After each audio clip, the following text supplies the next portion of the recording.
degmada Ceelaf Weyn ee galbeedka gobolka Sanaag waxaa maanta si nabad ah u soo gaaray wafdi ballaaran oo ka kooban salaadiin iyo madax dhaqameed kala duwan. Wafdigaas oo ahaa xidhayaasha mid ka mid ah labadii beelood ee dagaaladu dhex mareen. Wafdigaas oo uu hogaaminayay suldaanka guud ee beelaha Habar Jeclo Suldaan Cabdullaahi Suldaan Cali Muuse, iyadoo ulajeedka socdaalkooduna uu ahaa sida ay geestooda uga qayb qaadan lahaayeen hawlaha nabadeynta ee ka bilaabmaya dhawaan gudaha magaalada Ceelaf Weyn. Ugu horreyn waxaa goobtaasi ka hadlay siyaasi Maxamuud Raage Ibraahin iyo weliba gudoomiyaha beelaha Habar Jeclo Maxamuud Maxamed Jaamac oo ka warbixiyay qaybaha ay ka kooban yihiin gudidani, waxayna yiraahdeen halkan magaalada degmada Ceelaf Weyn waxaa maanta yimid soo gaaray ergadii xidhaa Habar Jeclo oo hogaaminayay suldaanka guud Suldaan Cabdullaahi Suldaan Cali.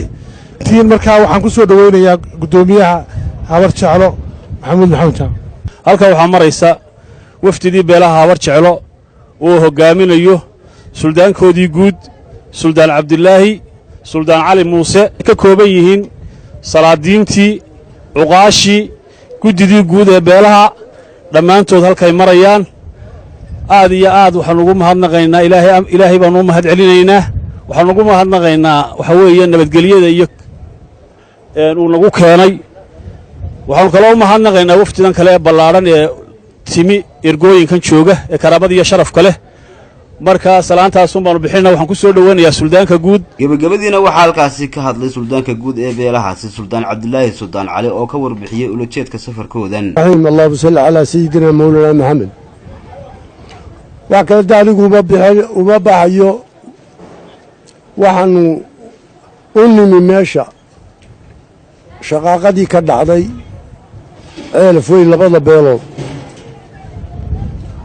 yaanu annagu u nimi. waxaanu ku soo salaadnay halka kan dadkii xukumayay kiiska ee la soo ururiyey ee dhowr iyo lixdanka ahaa. salaantoodii baanu halkan ugu nimi, iyagii baanu soo salaadnay. annaguna hawsha wixii na qaabilsan baanu diyaar u nahay oo haddeeraannu balaabaynaa. haddaana hawshii la balaabayaa. ilaahayna waxaannu ka baryaynaa inuu ilaahay noo dhammayo oo noo agaasibo oo noo hawl yarayo.